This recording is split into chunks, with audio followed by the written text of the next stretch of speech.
और जो प्रोडक्ट जो ट्रेनिंग में थे, और ट्रेनिंग में अगर स्टाइपेंड में जो काम चल सकता था वही हो सकता था। लेकिन मैं जब पढ़ रही थी, एजुकेशन कर रही थी, तभी मेरी शादी इनसे हो गई थी।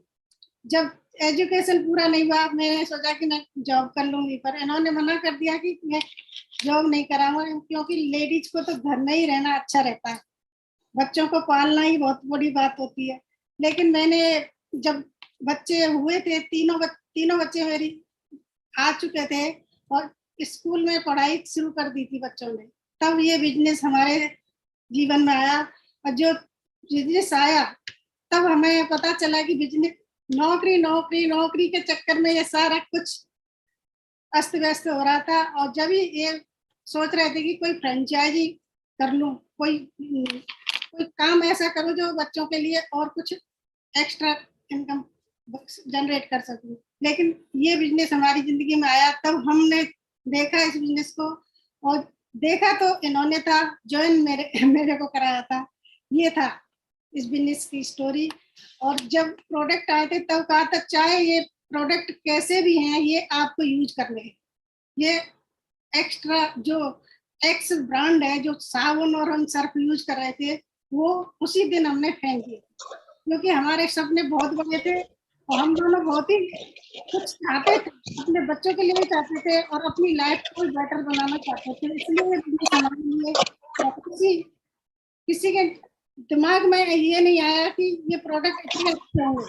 लेकिन हमारे घर में ये सारे प्रोडक्ट आपस में एक दूसरे के लिए बांट दिए थे। एसेट मेरे लिए दिया और माता जी के लिए डिस्ट्रॉप दिया, और हमारी बड़ी वाली जेठानी जी के लिए एलओसी दिया। सबने बढ़िया बढ़िया बताया, लेकिन हमें संतुष्टि नहीं हो रही थी, क्योंकि वो एसेट ऐसा था जो कम झाग देता था, और सब कहते हमको झाग बहुत अच्छे लग रहे हैं, पता नहीं कैसे यूज करती है। कोई बात नहीं, मैं तो ऐसे ही जैसा चल रहा है वैसे करते रहेंगे। जब हम करते रहे इस प्रोडक्ट को यूज, और बच्चों को ये सब शैम्पू वगैरह अच्छे लगे थे। और एक दिन ट्रेनिंग में हम मतलब बुकलेट से हम अपने ये सारी प्रोडक्ट यूज करना सीख रहे थे, तभी हमारे उसमें ट्रेनिंग थी, तब उसमें हमको इन्होंने मेरे को ले जाके बिठा दिया।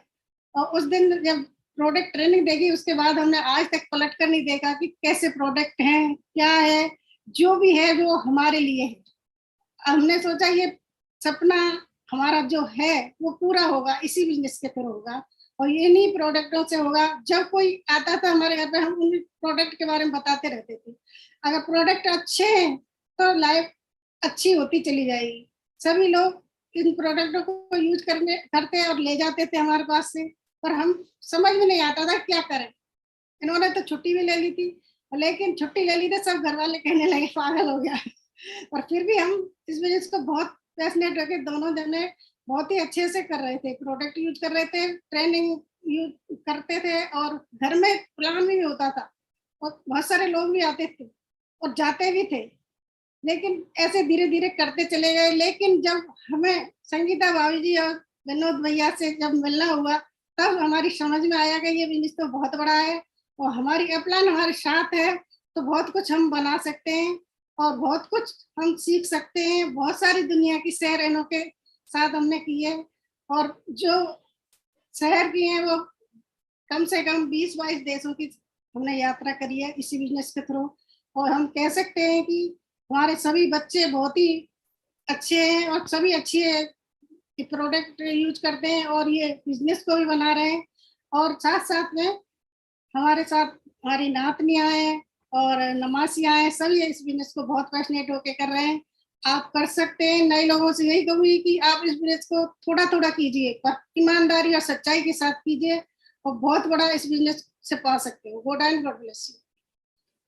दोस्तों नमस्कार, मेरा नाम गोपीचंद चौधरी और मैं जॉब कर रहा हूँ पिछले लगभग 32-33 साल हो गए पूरे, अभी हो जाएंगे 33 साल, और पार्ट टाइम में इस बिजनेस को बिल्ड कर रहा हूँ। सभी का मैं भी सुन रहा था, बहुत ही पास्ट की जब बात करें तो सबकी एक अपनी कहानी होती है।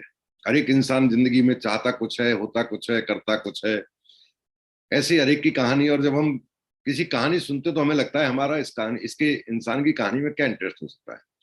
रियलिटी है कि हम किसी की कहानी से सीखते हैं कि जिंदगी कैसे आगे बढ़ती है, और हम ये देखते हैं जब हमारे साथ कुछ घट रहा होता है तो ऐसा लगता है ये मेरे साथ ही ऐसा क्यों हो रहा है। लेकिन जब अलग अलग लोगों की स्टोरी को जानते हैं तो पता चलता है कि भगवान ने सबके लिए एक अलग रास्ता दिया है और सबकी जिंदगी में अलग तरह के चैलेंज दिए हैं, सबको अलग तरह के सपने दिए हैं। ये सब चीजें हमें शुरुआत में नहीं पता थी, लेकिन जैसा सभी बताते हैं तो हर एक का कोई ना कोई पास्ट होता है बिजनेस से पहले, और हर एक का आने का एक कारण भी अलग होता है और तरीका भी। मैंने देखा कि सबका डिफरेंट वे से लोग बिजनेस में आ जाते हैं। मैं बेसिकली जिस फैमिली से बिलोंग करता हूँ, मेरे फादर एक ग्राम पंचायत में प्रसार अधिकारी हुआ करते थे, ग्राम सेवक की नौकरी से उन्होंने शुरुआत की थी, रिटायरमेंट वहां से लिया था।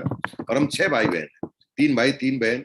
और हमारे फादर ने ईमानदारी से अपने जॉब को किया था, तो ऑब्वियसली एक ईमानदारी की नौकरी में 6 बच्चों को पालना, अपना मकान बनाना, उनकी शादियां करना, ये सब किस तरह की जिंदगी दे पाते होंगे अपने बच्चों को, इसका केवल एक कल्पना कर सकते हैं आप।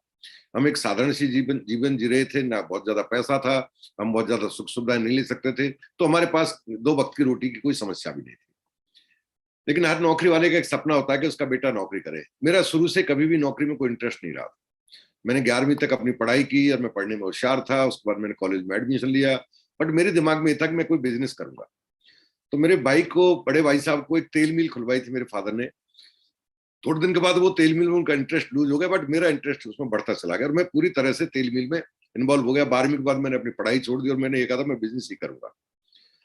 लेकिन 3 साल के बाद अच्छा खासा उसमें घाटा देने के बाद हमने उस तेल मिल को बंद कर दिया और फिर हमें लगा कि अब हम करें क्या। तो सबसे आसान रास्ता नौकरी था, परसेंटेज अच्छी थी हमारी, और नर्सिंग का उस टाइम वैकेंसी निकली हुई थी जयपुर में, एसएमएस में, तो अल्टीमेट लास्ट डेट थी वो। भगवान किसको किस रास्ते पर लेके जाता कभी कुछ नहीं पता लगता। तो लास्ट डेट थी, मेरे दिमाग में आया कि चलो बिजनेस तो देखा जाएगा बाद में, लेकिन पहले नौकरी पकड़ के देखते हैं।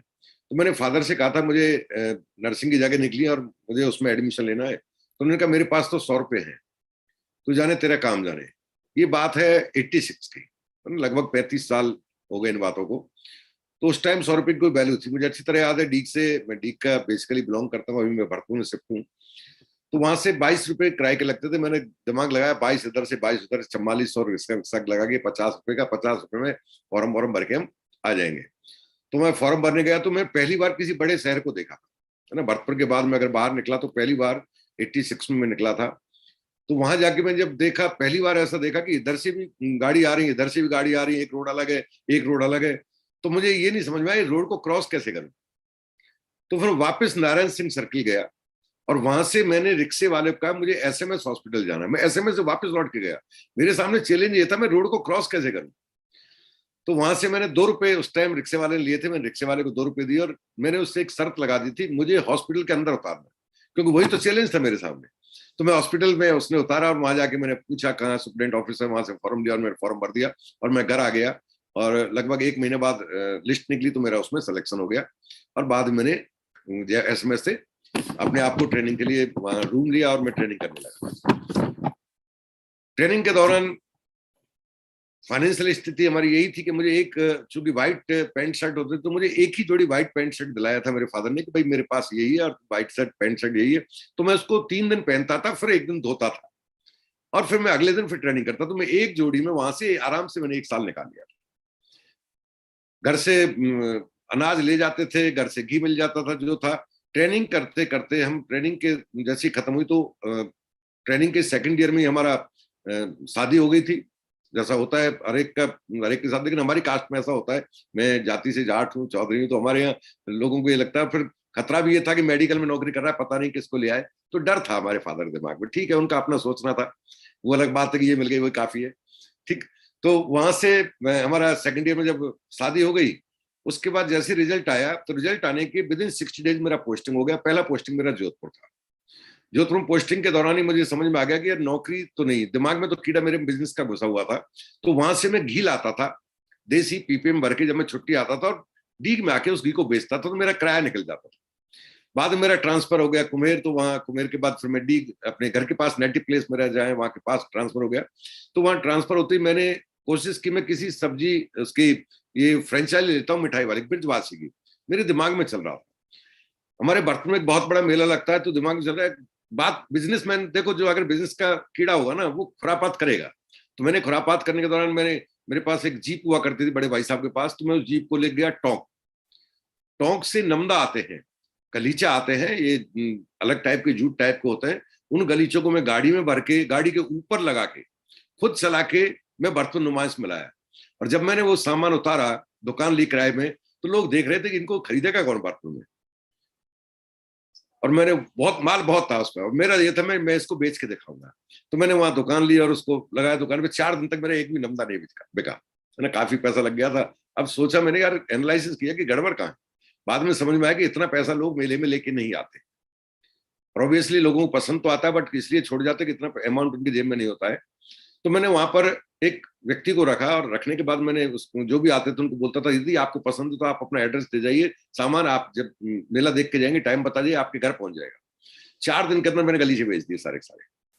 क्योंकि प्रॉब्लम अगर आप पकड़ लेते हैं तो सॉल्यूशन आप ढूंढ लेंगे, प्रॉब्लम नहीं पकड़ेंगे तो सॉल्यूशन। काफी लोग हंस रहे होंगे, पहली बार ये सब जानने को मिल रहा है। बहुत सारे जिंदगी के ऐसे राज होते हैं जिन्हें आदमी वक्त आने पर बताता है। ये सब डायमंड जब हम जाएंगे तभी और डिटेल में बताएंगे। तो वहां के बाद फिर हमने, सब कुछ चल रहा था, मैंने बीच में प्रैक्टिस भी की थी, क्लिनिक भी चलाई थी, जो कुछ कर सकता था अतिरिक्त पैसे के लिए वो किया।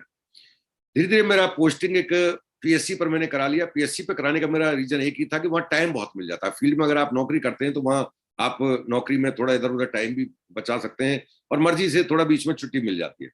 तो मैंने एक फील्ड में नौकरी करी। वहां पर मुझे मेरे स्पॉन्सर मिले, जो बाद में स्पॉन्सर बने। वो मेरे अपलाइन, आज की तारीख में जो मेरे स्पॉन्सर हैं वो हैं बहुत great personality, Sudhir Singh and Sangeeta Sanswar ji. उस टाइम उनके छोटे भाई वहां पर जॉब किया करते थे। उन्होंने मुझसे कहा कि आओ बॉस बैठो, वो मुझसे जूनियर थे, आपको एक बिजनेस दिखाते हैं। तो उन्होंने बिजनेस दिखाया। बिजनेस दिखा के जब पेपर पर ये खींचा, ये आप है और ये वो है, और गोले गोले से बनाए थे। तो मैं आप सबसे क्वेश्चन करना चाहता हूँ कि इस गोलों में कहीं बिजनेस नजर आता है? कहाँ है उसमें बिजनेस? कुछ भी नहीं है। ऐसा लगता है कुछ मेंबर बनाने हैं, कुछ लोगों को जोड़ना है और इससे पैसा आएगा। जब इस तरह के मॉडल को देखेंगे तो एक एक अनपढ़ आदमी बोलेगा ये तो सब चीटिंग वाला काम है, ये तो सब एक स्कीम या चैन बनाने का काम है। वो अलग बात है कि पढ़े लिखे लोग भी आज ये कंफ्यूज हो जाते हैं, उन्हें यही नहीं पता कि पिरामिड क्या है, चेन क्या है, स्कीम क्या है। बट वो अपनी जगह सही है, क्योंकि हमें भी पहली बार ऐसा ही लगा। सच बात है ये। मैंने उनको रिफ्यूज कर दिया। मैंने कहा नहीं, मैं इस तरह के कोई धंधे नहीं करता, मेंबर सेंबर बनाने का, लोगों से पैसे उगाने का। मैंने मना कर दिया। उन्होंने फिर दोबारा बताया, तीसरी बार बताया, और तीसरी बार मैंने कहा देखो बिजनेस अपनी जगह रहेगा तुम्हारा, आप करो कुछ भी करते हो, मुझे कोई लेन देन नहीं है। या तो यहाँ से तुम ट्रांसफर करा जाओ या मैं करा जाऊंगा, बट आज के बाद मुझे, तो उन्होंने कमिटमेंट दिया था, मैं आज के बाद आपसे बात नहीं करूंगा। और मुझे बड़ा अच्छा लगा। मैंने ठीक है, आज के बाद कम से कम ये गोले वाला चक्कर तो खत्म हुआ मेरी जिंदगी से। कुछ दिन बाद उनके बड़े भाई जो सुधीर जी हैं, वो अरुणाचल में उस टाइम जॉब करते थे, वो छुट्टी आए हुए। तो उन्होंने कहा भाई साहब आपसे बात करना चाहते हैं, मिलना चाहते हैं। मैं शुरू से उनका बड़ा रेस्पेक्ट करता था। वो स्पॉन्सर मेरे बाद में बने, बट मेरे फैमिली मेंबर पहले से। हमारे उनके पारिवारिक रिलेशन थे। हमारे फादर के और उनके फादर की बहुत अच्छी मित्रता थी। हमारी मदर के और उनकी मदर की बहुत अच्छी फ्रेंडशिप थी। तो हमारा उनके घर एक फ्रीक्वेंटली आना जाना था। तो मैं उनसे मिला। उन्होंने कहा कि ये बिजनेस है और ऐसे। मैंने, भाई साहब सही बात तो है कि इसमें बिजनेस है कहाँ, ठीक है लोग बनाने हैं, और ये कोई फंस गया तो ठीक है, नहीं तो कोई बात ही नहीं। इतने लोगों को जब पैसा उगा के देंगे तब आप छोटा सा पैसे कह रहे कि आपको मिलेगा। वहां मेरी समझ में जो प्लान आया था 100 लोग जब बना देंगे तो मुझे 25,000 रुपये मिलेगा। मैंने कैलकुलेट किया, 100 लोगों का 63 रुपये से प्लान दिखाया गया था 100 पीवी से, जबकि 42 रुपये किट थी। लेकिन बताया गया था अगर 63 से करते तो आप 100 पीवी ज्वाइन करते हैं और ऐसा करते हैं तो आपका 6,30,000 रुपये का जब सेल होगी कंपनी की तो आपको 25,000 रुपये मिलेगा। और मुझे बड़ी हंसी आई थी। मेरी तो पागलों जैसी बात होगी, मैं 6,30,000 पब्लिक का आगे दूं तब आप मुझे 25,000 दोगे, तो मैंने इतना पागल मैं कहूं। लेकिन जब उन्होंने मॉडल को ठीक से समझाया, उन्होंने कहा ऐसा ये है वो है, तो अल्टीमेट मैंने हाँ कर दी। मैंने ठीक है आप ज्वाइन करें। ज्वाइन करते ही मुझे लगा कि बिजनेस मेरा है। तो पहले उसके अंदर किट आती थी, एक बॉक्स आता था, बॉक्स के अंदर प्रोडक्ट होते थे और उसमें लिटरेचर होता था। उसमें ग्रीन कलर का फोल्डर होता था, है ना, स्टील की नॉब होती थी, बहुत ही खूबसूरत एक फोल्डर होता था। उस फोल्डर के अंदर प्रोडक्ट गाइड भी होती थी साथ में, लेकिन उसके अंदर जो होता था कोड ऑफ कंडक्ट होता था। एमबे कॉर्पोरेशन की अपनी पॉलिसी क्या है, ये बिजनेस को लेकर इन्होंने अपने कुछ नियम बनाए हुए थे, वो उसको कोड ऑफ कंडक्ट कहा जाता है। मैंने वो निकाला और मैंने उसको पढ़ना शुरू किया। मेरा शुरू से पढ़ने का शौक रहा है, तो मुझे अच्छी तरह याद है। लगभग 11 बजे के आसपास मैंने उसको निकाला था, 2 बजे तक मैं पूरे को उसको चाट गया था। पढ़ने के बाद जो उसमें बार बार लिख रहा था 1.2, 1.1, 5.1, 5.1.8, तो इसका मतलब था इतने सारे नियम बने हुए। तो मैंने कहा ये नियम में पढ़ता गया तो मैंने यार ये तो बड़ा एक बहुत ऊंचे दर्जे का इनके अपने रूल्स बनाए उन्होंने, इसका मतलब है बिजनेस को किसी तरीके से चलाना होगा। अगर उन तरीकों को फॉलो करते हैं तो ये बिजनेस का अपना आप में कोई साधारण बिजनेस नहीं हो सकता। तो मैं इतना एक्साइटेड हो गया उस कोड ऑफ कंडक्ट्स को पढ़ के। दुनिया में लोग किसको देखकर एक्साइटेड होते हैं और किसको देखकर डिमोटिवेट होते हैं, मैं आज तक नहीं समझ पाया। बट मैं उस रूल्स रेगुलेशंस को पढ़कर ही एक्साइटेड था कि चलो कोई चीज तो है जो एथिक्स के दायरे में रखती है अपने आप को, कोई कंपनी तो है जो एथिकल वे में बिजनेस को बिल्ड करने में बिलीव करती है। मैं इतना एक्साइटेड हुआ कि मैंने 3 महीने का छुट्टी ली। मैंने प्लान को फिर देखा और दोबारा मैंने प्लान पुष्पेंद्र जी से देखा, सुधीर जी से नहीं देखा, उनके छोटे भाई से देखा। मैंने एक बार दोबारा बताओ मुझे प्लान। उस प्लान में मेरे समझ में आया कि 3 अगर ऑर्गेनाइजेशन आप इस बिजनेस के अंदर प्लेटफॉर्म ले जाते हो, यानी कि उनको क्वालिफाई करा देते हो, 21% ले जाते हो, तो आप एमरल्ड बन जाते हो। और मुझे अपने ऊपर इतना भरोसा था, मैंने 1 महीने में यदि मैं 100 लोगों को शामिल करूंगा तो 3 महीने में 3 से कर दूंगा, तो 3 महीने तो बहुत है, मुझे नहीं लगेंगे 3 महीने एमरल्ड जाने में। लेकिन नया बिजनेस है, चलो 3 महीने तो लग सकते हैं, इसलिए मैंने 90 दिन की सीधा छुट्टी अप्लाई कर दिया। अब एक इंसान जिसको बिजनेस का एबीसीडी नहीं पता, वो ये मान बैठे कि 90 दिन में मैं एमरल्ड हो जाऊंगा, 1 महीने में 1 लेग को ब्रेक कर दूंगा और छुट्टी ले ले, तो उसे पागल कौन नहीं कहेगा। तो मेरे घर वालों ने मुझे पागल कहा तो कोई बड़ी बात नहीं है, कोई भी पागल कहेगा। बट जो पागल है और जिस पर पागलपन छाया हुआ है उसके लिए एमबीए बना हुआ है, जो बहुत समझदार है उसके लिए एमबीए नहीं है।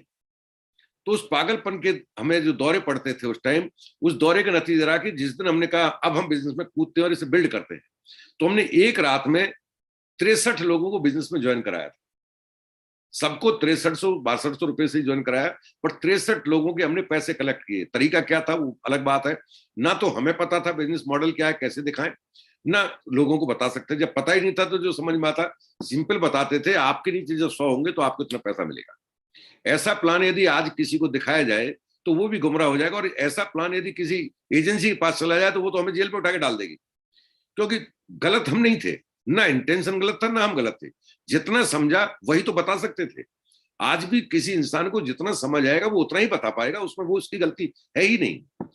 वो अलग बात है कि समझने के लिए टाइम नहीं देना चाहता इंसान, जैसे हम नहीं देना चाहते थे। कहते हैं जब पैसा दिखता है तो आदमी भूखे शेर की तरह टूट पड़ता है, उसमें इतना धैर्य नहीं होता कि इतना बड़ा पैसा है तो इसे थोड़ा ढंग से समझ तो लेते हैं।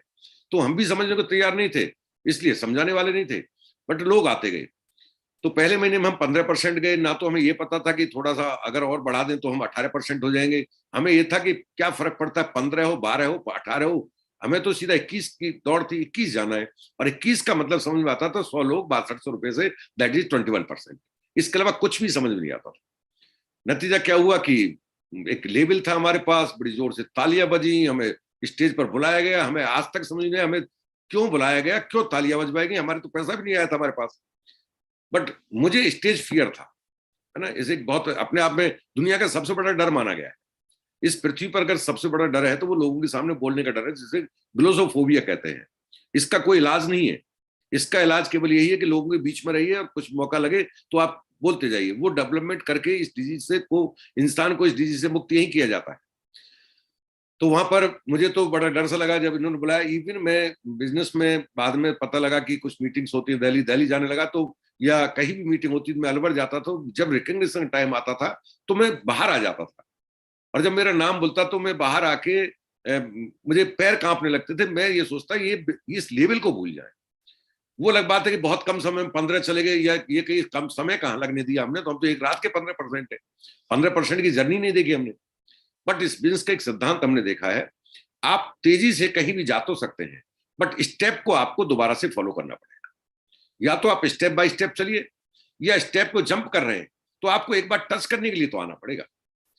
तो नतीजे हुआ कि बिजनेस को अपने तरीके से किया, वो जो नहीं हुआ, बाद में हम बिजनेस के अंदर 3% पर आ गए, बल्कि ये कही कि 3% से नीचे 0% पर आ गए, और हमने दोबारा से इसको स्टार्ट किया। 1 साल हमें ये जानने में लग गया कि बिजनेस है क्या, काम कैसे करता है। बिजनेस पर भरोसा हमारा जो शुरू में बना था वो उस कोड ऑफ कंडक्ट्स को पढ़ के बना था। बट बाद में हमें एक सेमिनार दिखाया गया जिसमें नासा से साइंटिस्ट आए हुए थे। उस सेमिनार को देखने के बाद समझ में आया कि बिजनेस बहुत बड़ा है, और इतना समझ में आया था कि इस बिजनेस को समझने में शायद हमारी जिंदगी भी छोटी लग जाएगी। मैं पहली बार उस सेमिनार को देखने के बाद ये समझ गया था कि जितना ये दिखने में लग रहा है और जितना छोटा मैं इसको समझ रहा हूं, इतना छोटा नहीं है। और मुझे दूसरी बात ये समझ में आई थी, इस बिजनेस को समझने के लिए मुझे अपने दिमाग का दायरा बहुत बड़ा करना होगा। वहां पर कुछ बातें हो रही थी, किताबों को लेकर बातें हो रही थी, कुछ कैसेट्स को लेकर बातें हो रही थी, कुछ सेमिनार्स को लेकर बातें हो रही थी, ये सोर्स बताए गए थे। बताया गया था किताब एक ऐसा सोर्स है जहां से आप अपने आप को बिजनेसमैन की तरह डाल पाओगे, सेमिनार और मीटिंग्स ऐसे सोर्स हैं जहां से बिजनेस का विजन ले पाओगे, और सीडी ऐसी है जहां पर आप लोगों की रैली जान पाओगे, लोगों को किस तरह के चैलेंज आते हैं और क्या क्या छोटे छोटे स्टेप है। उन स्टेप को जानने के बाद जो महत्वपूर्ण चीज हमारी समझ में आई उस सेमिनार में, वो एक चीज समझ में आई कि यदि आपके पास इस बिजनेस को बिल्ड करने के लिए एक मेंटर है और आप मेंटर ढूंढ सकते हैं या चुन सकते हैं, तो आपको इस बिजनेस में कामयाब होने से कोई नहीं रोक सकता, बशर्ते उस मेंटर को आप फॉलो करें। और ये बात इतनी गहरी चली गई मेरे अंदर कि मेरे दिमाग में ये आ गया कि मेंटर सुने तो सुने कैसे, लेकिन साथ में एक लाइन बोली गई थी, your mentor should be your upline and minimum platinum. तो मैंने एमबीए ऑफिस में जाकर, दिल्ली एमबीए ऑफिस था, जाकर मैंने पूछा कि मेरे प्लेटिनम का नाम क्या है। रिपोर्ट आती थी बट हम उसमें ज्यादा समझते, नंबर लिखा आता, तो नंबर से क्या पता लगता है। तो वहां पर पता चला कि मेरे जो अपलाइन प्लेटिनम, उनका नाम वो आज की तारीख में सुजीत सिंह जी है, उस टाइम विनोद चौधरी जी का नाम आता था। तो हमने उनका एड्रेस लिया दिल्ली से, और एड्रेस लेकर मेरी टीम के जो बहुत ही आप लोग जानते हैं प्रकाश वीर जी, वो मेरे साथ अर्ली स्टेज में बिजनेस में आ गए थे, मेरे बिजनेस में आने के 3-4 महीने बाद ही आ गए थे। तो मैंने उनको कहा कि ऐसे ऐसी एड्रेस, और इस एड्रेस पर इस आदमी को ढूंढना है। और ये गए, वहां पता चला खैरतल में, और कुल मिला के पहुंच गए। बहुत ज्यादा एड्रेस नहीं था बट रेलवे स्टेशन पास पहुंच गए। और वहां से जब इन्होंने कहा कि ऐसे ऐसे मैं मिलके आया हूँ और ये बहुत अच्छे इंसान है, फिर एक पेस मीटिंग करने आए थे डी, और पेस मीटिंग करने आए, तो मैं उस मीटिंग में बैठा और मैंने कहा था मैं इस बिजनेस करना चाहता हूं, बट ये बिजनेस जिस तरीके से मैं कर रहा हूँ होता नहीं है, और मुझे ऐसा लग रहा है मुझे बिजनेस छोड़ देना चाहिए। बट मैं लोगों को हमेशा मैसेज देता था बिजनेस करने लायक है, तुम लोग करो, मैं नहीं करूंगा ऐसे, मुझे लगा कि शायद अब नहीं हो पाएगा तुझसे। तो विनोद जी ने कहा था 1 साल आपने अपने तरीके से करके देखा है, लेकिन अगले 1 साल आप मेरे तरीके से करके देख लो। तो मेरी एक शुरू से एक बैड हैबिट मान लीजिए, हैबिट मान लीजिए रही है, यदि मैंने किसी को किसी काम के लिए बोला है तो मैंने फिर उसको 100% फॉलो ही किया है। या तो मैं स्ट्रेट फॉरवर्ड बोल दूंगा, इसलिए लोग कई बोलते हैं कि कड़वा बोलता है, कड़वा का मतलब मुझे जो चीज पसंद नहीं है मैं मुंह पे बोल दूंगा, मैं इसकी परवाह नहीं करूंगा इसका रिएक्शन क्या होगा। मेरा जो देसी कहावत है ना, वो दिमाग में रहती है, मत बरसना भाई मेरे खेत में, तो तेरा रास्ता ना, वो वाली बात है। आज भी मेरी यही नेचर है, कोई चीज मुझे किसी की पसंद नहीं, कहूंगा तेरी धर्मशाला तेरे पास रख, मत आना कभी जिंदगी मेरे काम, मैं कभी तेरे सामने हाथ फैलाने नहीं आऊंगा। लेकिन अगर मुझे कोई इंसान पसंद आ गया तो मैं पूरी जिंदगी अपनी दांव पे लगा दूंगा उस इंसान का रेस्पेक्ट करने में। तो पहली जब प्रेस मीटिंग देखी तो मुझे विनोद जी की बातें और विनोद जी का व्यक्तित्व भगवान ने ऐसा बनाया है, वो सच्चाई होती है ना, वो चेहरे पर झलकती है, और वही सच्चाई मुझे इनकी दिखी थी। मैं नौकरी करता था, 13 साल की मेरी नौकरी हो गई थी, मैं लोगों को जानने लगा था, लोगों को समझने लगा था, तो इतना तो। और सही बात तो यह है कि जो सच्चा इंसान है ना, उसको परखने की आपको जरूरत नहीं है, वो रिफ्लेक्शन कहते हैं ना, उसके शरीर में से ऐसी वेव्स निकलती है। तो मुझे लगा कि मैं जिस इंसान को ढूंढ रहा था वो इंसान मुझे मिल चुके हैं। तो मैंने इनसे पहली बार कहा था ऐसे ऐसे बात, और इन्होंने कहा मेरे आप, मैं कहूँगा ऐसे करो, और पहली बात तो आपको मेरे साथ हर बार बैठना होगा, हर महीने बैठना होगा। तो हमने काउंसलिंग करना शुरू किया, वहां जाना शुरू किया, और जब से मैंने इनको फॉलो करना शुरू किया, मैं 6 महीने में इस बिजनेस के अंदर सिल्वर हो गया था, 12 महीने में प्लेटिनम और फाउंडर प्लेटिनम एक साथ हो गया था। उसके बाद मैं सैफायर गया, फाउंडर सैफायर गया, एमरल्ड गया। जब मैं एमरल्ड की पिन लेने गया था एमबीए ऑफिस पे, तो मुझे कहा था कि आपकी फाउंडर सैफायर की पिन और ले जाओ। मैंने कहा ये क्या होती है, मुझे ये नहीं पता था प्लेटिनम का मतलब क्या है। जब कहा था प्लेटिनम पर आपको प्लेटिनम फॉरम मिलेगा 5 स्टार का, तो हम बड़े खुश हुए, मैंने कि होता होगा कुछ। फॉरेन ट्रिप का नहीं पता था मैं, फॉरेन ट्रिप के लिए कोई नंबर होते हैं, ये था फाउंडर प्लेटिनम के बाद आपको विदेश यात्रा का मौका मिलेगा। मुझे 2 चीजें बहुत डरावनी लगती आज भी।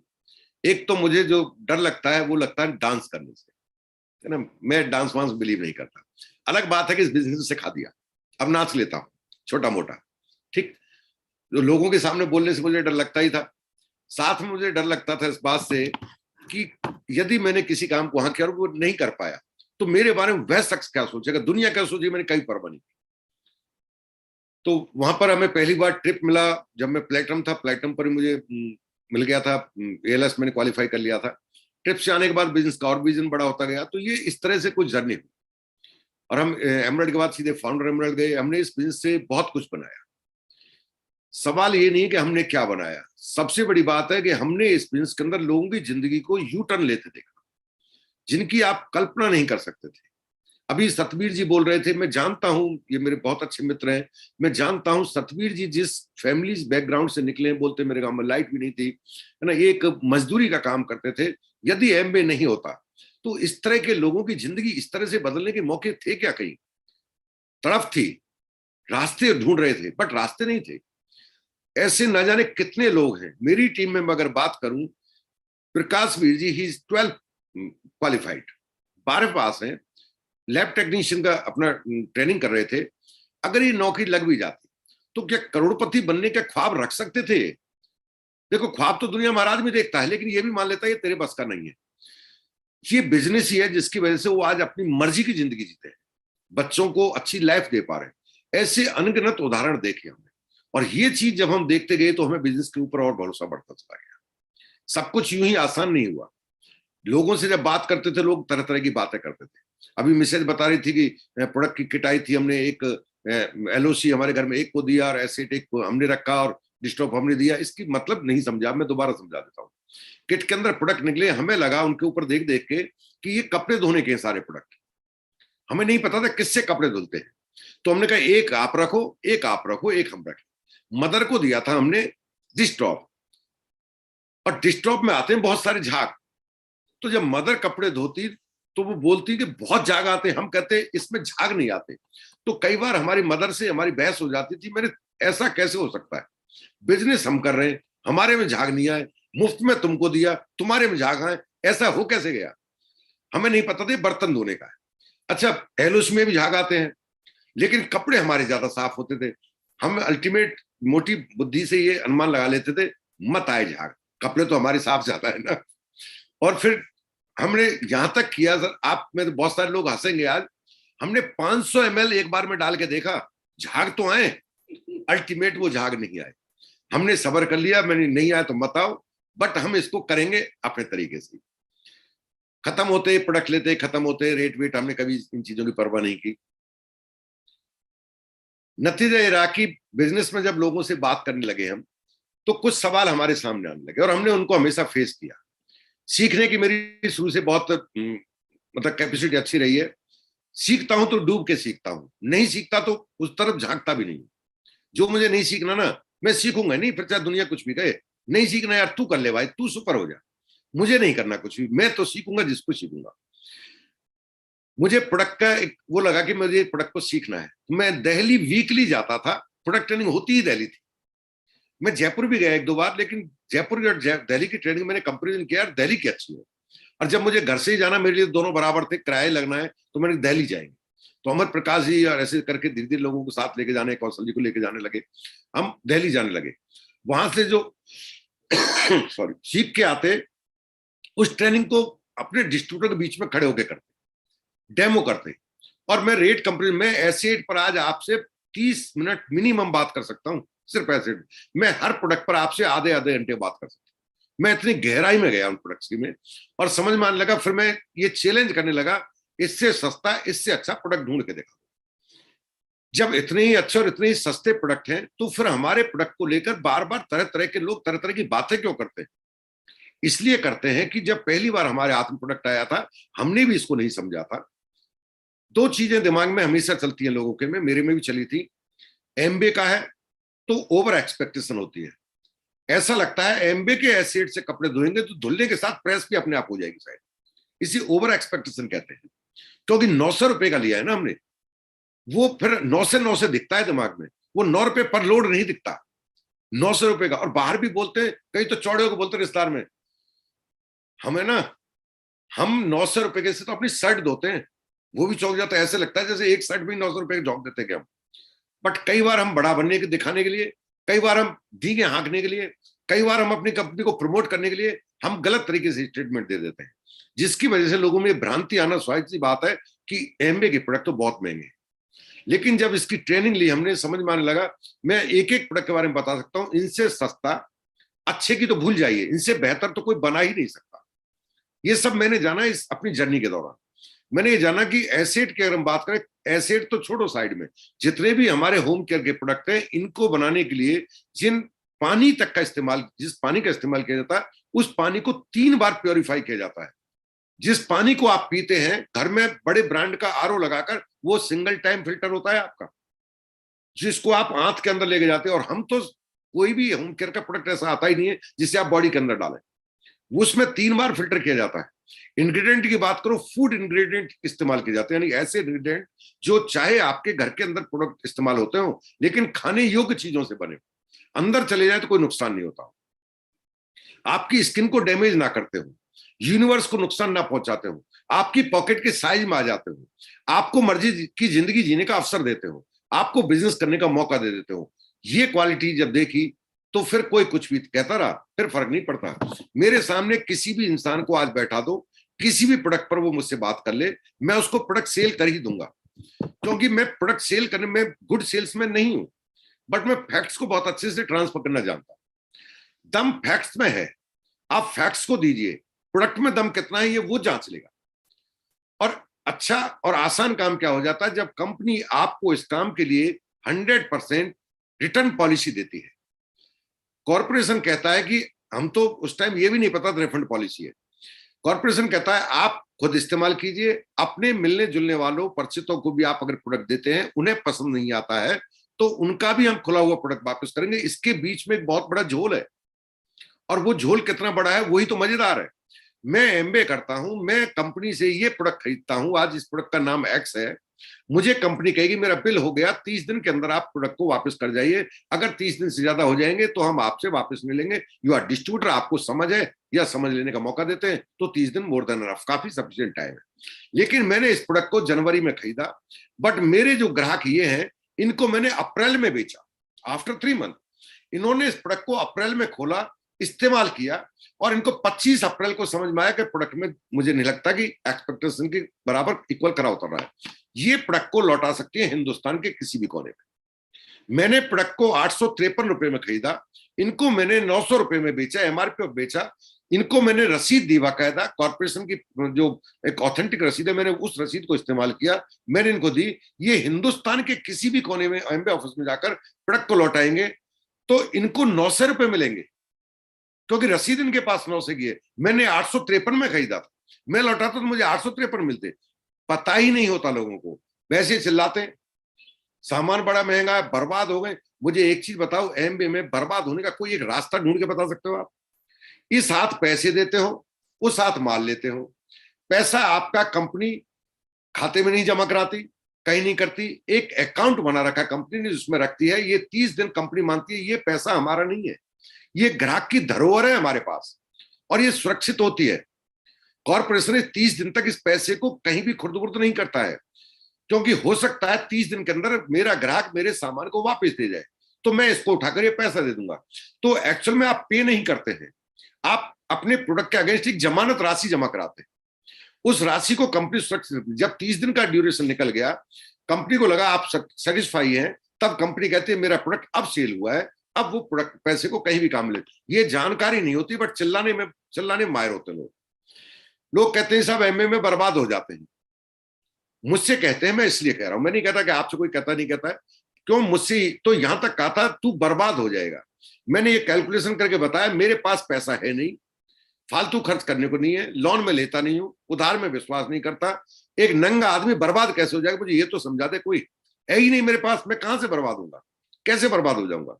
मैं पैसे दे रहा हूं, माल ले रहा हूं, पसंद नहीं आएगा वापस करूंगा, पैसा मुझे वापस आ जाएगा। अगर मैंने वापस करने में डिले कर दिया, मेरे पास रह गया, छिप गया, मुझे उसकी चपत लग गई, तो उस प्रोडक्ट की कॉस्ट कितनी है उसका यूटिलाइज करूंगा।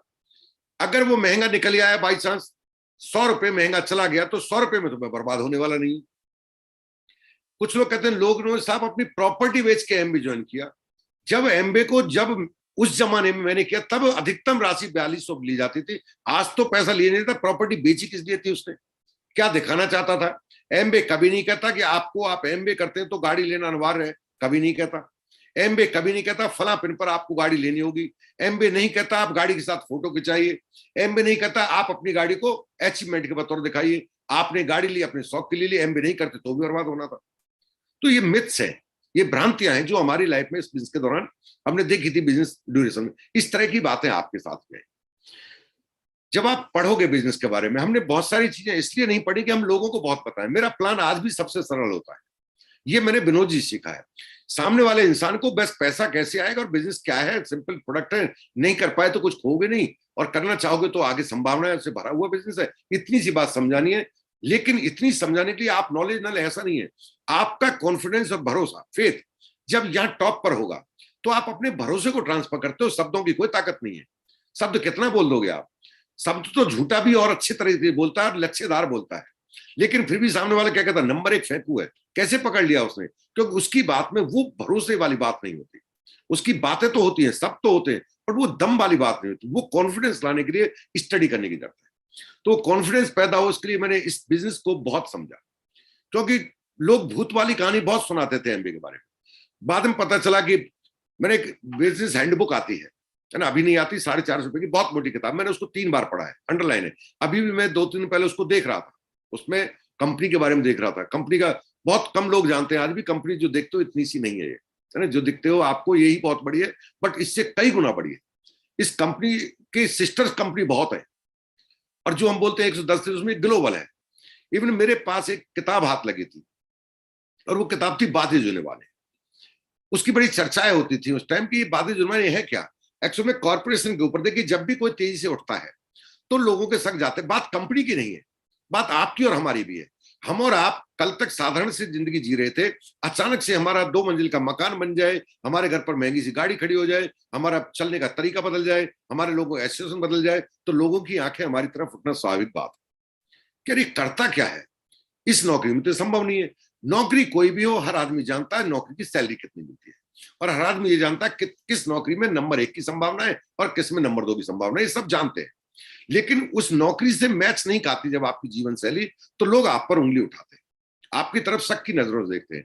सेम इस कंपनी के साथ भी, जब ये कंपनी तेजी से ग्रो हो रही थी इनिशियल स्टेज में, 1959 में कंपनी आई थी, 1973 में, बहुत ज्यादा समय नहीं हुआ था, 14 साल का समय हुआ था, 1974 की बात है। 74 में जब ये कंपनी ने वजूद बनाया, बहुत बड़ा, तेजी से लोगों की जिंदगी बदली, तो गवर्नमेंट की, वहां की गवर्नमेंट की आंखें इसकी तरफ गई। और जब जो बिजनेस करता है अपने तरीके से करते हैं, कि यहाँ भी एमबीए में सभी लोग आते हैं, कुछ अपने तरीके से करते हैं, यानी कुछ गलत करते हैं, कुछ सही करते हैं। गलत करने वाले को परिणाम गलत मिलता है, सही वाले को सही मिलता है। गलत वाला इरिटेट होगा, इरिटेट होकर आलोचना करेगा, आलोचना के साथ साथ कहीं ना कहीं किसी ना किसी गवर्नमेंट बॉडी को शिकायत भी करेगा। जो संतुष्ट होगा वो तारीफ करेगा, इंजॉय करेगा, सेलिब्रेट करेगा, और लोगों की जिंदगी बदल सके इसके लिए लोगों को इस बिजनेस के बारे में चर्चाएं करेगा। बहुत बार हम पर लगते हैं, आप अपनी कहानियां क्यों बताते हैं, अचीवमेंट क्यों बताते हैं। हमने भाई बिना पैसे लगाए अचीवमेंट लिए, हम इसलिए बताते हैं। हमने क्या हासिल किया उपलब्धि नहीं गिनाते हम आपको होप ट्रांसफर करते हैं कि आप भी ये सब हासिल कर सकते हैं। जब हम जैसे साधारण ने किया है, तो आप तो असाधारण व्यक्तित्व के धनी है, आपके लिए भी वही संभावना इसके द्वारा खुल जाते हैं, रास्ते खुल जाते हैं। तो वहां पर जब गवर्नमेंट का ध्यान गया, तो गवर्नमेंट ने एक बहुत बड़ा एक स्ट्रॉन्ग कमीशन इसके लिए नियुक्त किया, और कमीशन ने इसकी एक एक चीज को, चाहे वो बिजनेस मॉडल हो, चाहे लोगों की जो बातें थी वो, और कंपनी जो कहती थी करती थी वो, दोनों के साक्ष्यों को कंपैरिजन करना शुरू किया। और वो इतना विस्तार दायरा लिया, उस कमीशन ने इतना विस्तार दायरा था कि कोई भी बाल की नोक के बराबर चीज रह ना जाए। और कंपनी भी ये चाहती थी, जब आप हमारी जांच करने पे तुले हुए हो तो फिर विस्तार से करो, किस्तों में मत करो। टाइम की हम पर कोई कमी नहीं है, हम आपके हर क्वेश्चन का जवाब देंगे। आज भी कॉर्पोरेशन के ऊपर कहीं भी कोई भी इंसान किसी तरह की उंगली उठाता है, तो कॉर्पोरेशन अपने पूरे डॉक्यूमेंट, पूरे फैक्ट्स एंड फिगर, पूरे प्रूफ सबमिट करती है, भागती नहीं है, डरकर नहीं भागती है। वो सपोर्ट करती है, सहायता करती है कि आइए आप और हम दोनों मिलकर तह तक पहुंचते हैं। क्योंकि कॉर्पोरेशन भी ये चाहती है, पब्लिक ने अगर हम पर ट्रस्ट किया है तो पब्लिक की जिंदगी बेहतर हो। और हर देश की सरकार, चाहे वो अमेरिका की रही हो, तो वो भी यही चाहते थे उस टाइम कि उनके देश के नागरिकों ने किसी पर भरोसा किया तो उसके साथ कोई धोखाधड़ी ना हो जाए। बट शक जब है तो शक तो दूर करना जरूरी है। तो वहां पर ये जांच जो चली है 5 साल तक चली थी, और कमीशन का नाम था फेडरल ट्रेड कमीशन। 5 साल जांच करने के बाद जो शिकायतें थी, उन शिकायतों को तो भूल जाइए। जैसी शिकायतें थी, जितनी कल्पना थी, कोई कमी ढूंढ रहे थे, कमी के ढूंढने के साथ साथ कमी तो नहीं मिल पाई उनको, लेकिन विशेषता इतनी मिली जिनके बारे में कल्पना ही नहीं कर सकते थे वो। और वो इतनी विशेषताओं को देखकर वो खुद हैरान हो गए, और उन्होंने ये कहा कि हम एक लाइन भी नहीं बोलेंगे। जब मीडिया ने कहा था कि आपने अपनी जांच पूरी कर दी, बताइए आपकी क्या ओपिनियन है एमबीए को लेकर, तो फेडरल ट्रेड कमीशन के अधिकारी ने कहा था, हम अपनी ओपिनियन व्यक्त करने के लिए अगर एक शब्द मुंह से बोलेंगे तो वो कंपनी के लिए विज्ञापन बन जाएगा, और हम नहीं चाहते गवर्नमेंट बॉडी किसी कंपनी का विज्ञापन बने। इसलिए उन्होंने नो कमेंट करके बात खत्म कर दी थी। लेकिन उस टाइम एक मीडिया हुआ करता था। मीडिया दुनिया में कहीं भी हो, मीडिया का मतलब है जितना उछलोगे कूदोगे उतने आप छाओगे। तो वहां बहुत उछल कूद हुई थी अमेरिका के अंदर। मैं अमेरिका की कहानी बता रहा हूँ, आप इसको अदरवाइज मत लीजिए। वहां पर बहुत उछले कूदे, उन्होंने जाने क्या क्या साहब। तो कोई होता ना अल्टीमेट कॉर्पोरेशन के जो ओनर थे, उन्होंने ये कहा कि देखो ये अलग अलग तरह से किस्तों में टुकड़ों में करने के बजाय आप ओपन डिबेट कर लीजिए। एक ने ये कहा कि हम ओपन बात करना चाहते हैं, आपसे ओपन खुली बात करेंगे, हम आपको कोई क्वेश्चन पेपर नहीं देंगे, क्या क्वेश्चन करेंगे हम इसका आपको कोई आइडिया नहीं देंगे, बट जो हमारी आपकी डिबेट होगी वो ओपन फॉर ऑल होगी। और मीडिया को जैसे कहते हैं लाइव आता है आज, ऐसे लाइव वो डिटेल हुआ था। बहुत सारे सवाल पब्लिक की तरफ से मीडिया ने और भी जो थे जहां पर वो लगता था उलझा देंगे हम, वो सवाल किया और उन्होंने बड़े धैर्य पूर्वक बिना किसी तैयारी के हर सवाल का जवाब दिया। और सारे सवालों के जवाब मिलने के बाद उस मीडिया ने कहा था कि ये पहला कॉर्पोरेशन हम देख रहे हैं जिसको हमारे जांच के दायरे में लेने के बाद हमने उसका ताला ही लगवा दिया, बट इसका ताला क्या, इसके तो सारे दरवाजे खुल जाएंगे आज के बाद।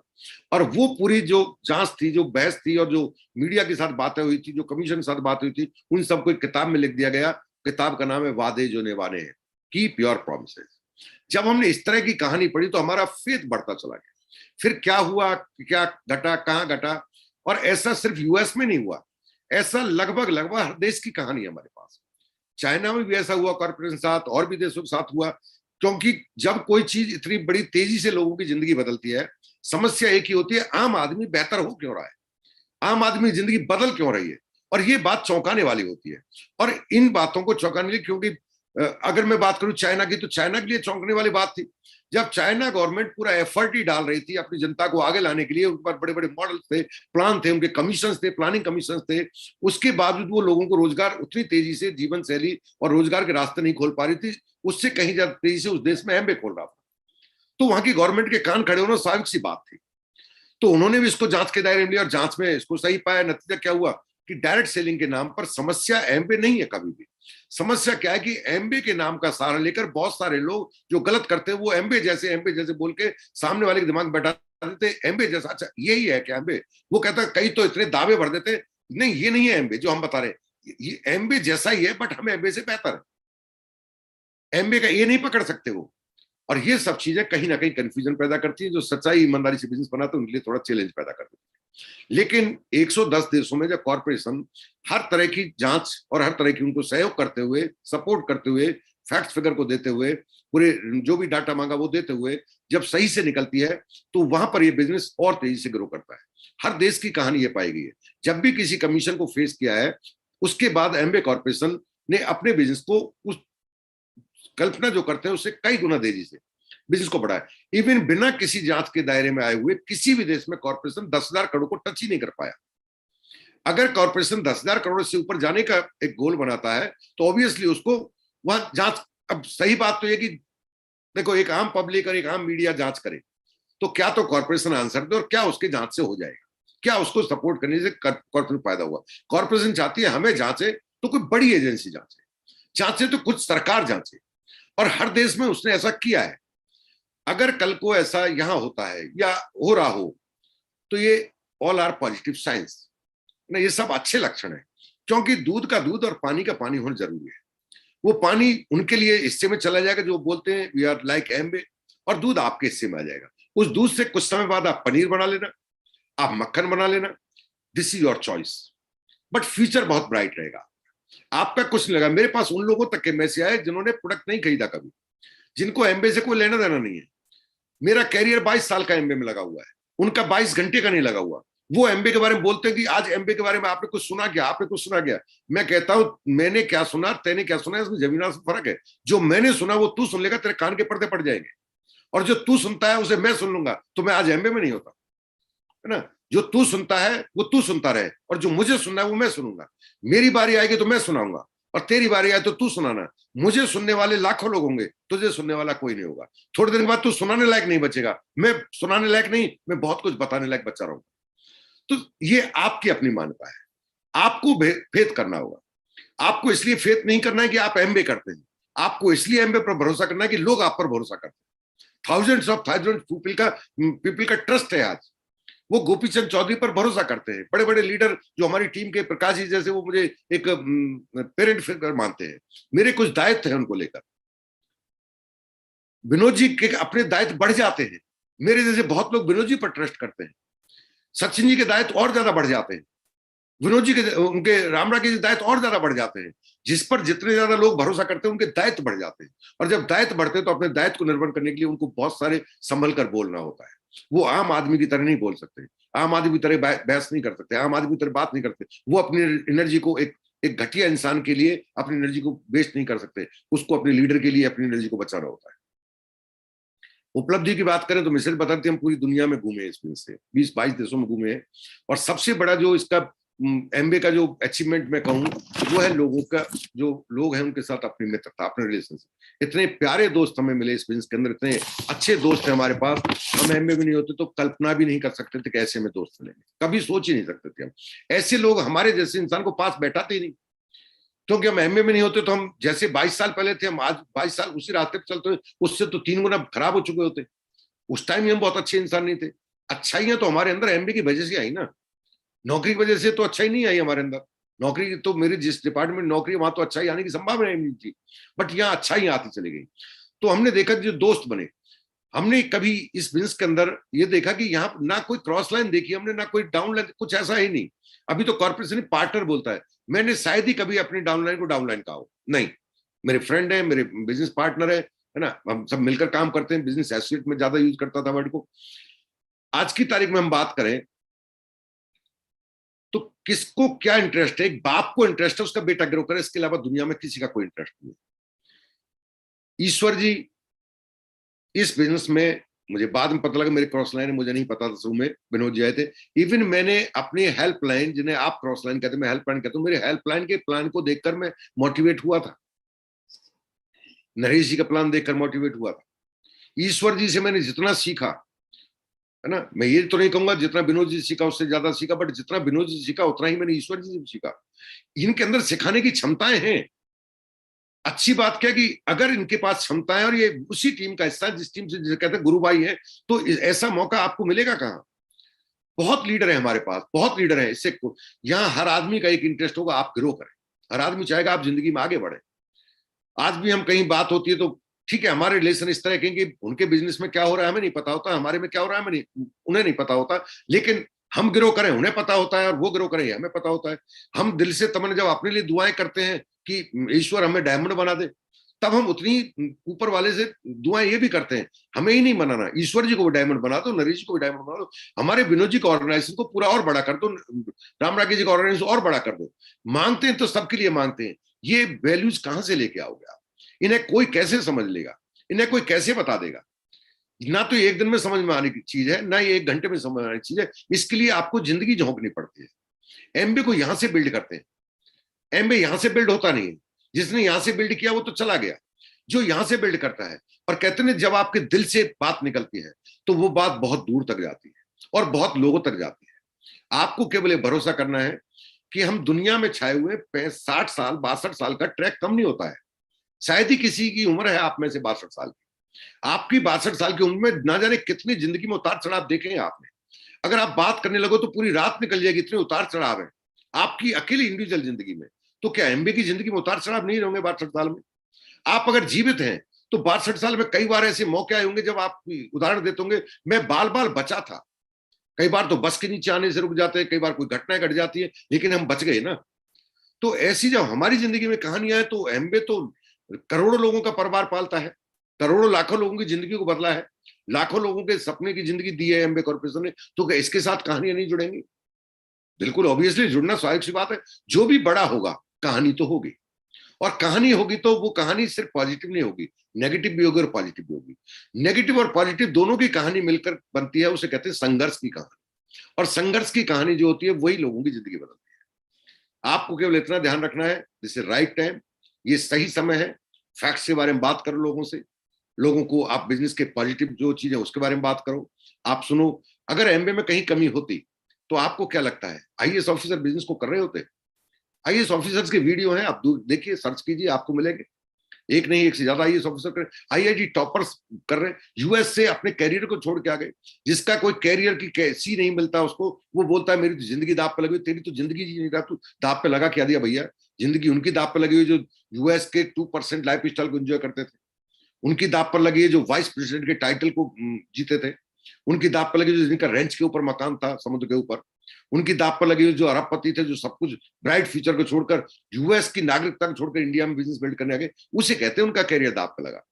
आदमी बोल रहा है जिसको कुछ है नहीं, वजूद नहीं है, बिजनेस नहीं जानता, बिजनेस समझता नहीं, आपको बिजनेस को समझने का सबसे बेहतरीन समय है। आप एक बड़े कॉर्पोरेशन साथ हैं, कॉर्पोरेशन जानता है किस चीज को कैसे फेस किया जाता है, आपको बिल्कुल परेशान होने की जरूरत नहीं है। कॉर्पोरेशन आपके साथ फेस करते करते उसने 100 देशों को पार किया है, ठीक है, आपके साथ स्ट्रांगली खड़ी है। कोई भी उल्टा सीधा ना बोले, समझ नहीं है तो बयान ना दे, जो जानते हैं और समझते हैं एक बार अपनी अप्लायंस से चेक कर लें, अप्लायंस से टैली कर लें, फालतू लोगों से बहस ना करें।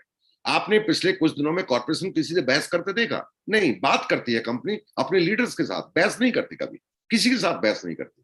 तो आपको कोई बहस नहीं करनी है, कोई बात नहीं करनी है, आपको केवल बिजनेस की गहराई में जाना है, समझना है, लोगों को समझाना है, प्रोडक्ट को अच्छे से लोगों को देना है। ध्यान ही रखना है कोई जो आपका रेगुलर कस्टमर है वो छूट ना जाए प्रोडक्ट की वजह से, उसका प्रोडक्ट खत्म ना हो जाए, वो कहीं नेगेटिव ना ले जाए, अरे अब तो फोन भी नहीं आते उसके, नहीं, एक दिन पहले फोन करो, प्रोडक्ट को टाइम पर डिलीवर करो। काफी लोग हैं जो घुटने के दर्द से परेशान है, आपका प्रोडक्ट लेते हैं, सर्विस टूट नहीं जाए आपकी। मल्टीविटामिन लेते हैं, प्रोटीन लेते हैं, बच्चों के लिए कुछ लेते हैं, उनको टाइम पर सर्विस दो। लोगों के बीच में जाओ, लोगों को सुनो, धैर्यपूर्वक सुनो, लोगों से बात करो, लोगों के विचार जानो, और फिर बताओ कि अब जरा हम आपसे बात करते हैं, फिर अपने फैक्ट्स रखो। दुनिया में समझदार लोगों की कमी नहीं है, आप समझदार हैं, आपको समझदार लोग मिल जाएंगे। समझदार लोगों के बीच में जाइए, उनसे बात कीजिए, बहुत कम समय बहुत ऊंचाई तक जाओगे। आपका अब तक का जो फीचर आप मान के चल रहे थे उससे कई गुना बेहतर फीचर आपका इंतजार कर रहा है। थैंक्स टू विनोद चौधरी जी, जिन्होंने मुझे मौका दिया। जब भी मैं उनके बारे में सोचता हूँ, बात करता हूँ, तो मैं मेरे दिल से मतलब एक आवाज निकलती है, अगर मुझे एमबीए नहीं मिला होता तो मुझे विनोद जी नहीं मिले होते, और विनोद जी नहीं मिले होते तो मेरी जिंदगी कहाँ होती, आई डोंट नो। अपनी अपलाइन को बहुत बहुत धन्यवाद कीजिए कि उन्होंने आपको मौका दिया बिजनेस में, वो आपसे संपर्क में है, आपके साथ बात करते हैं, आपकी बातों को सुनते हैं, आपको समझते हैं, आपके दिल की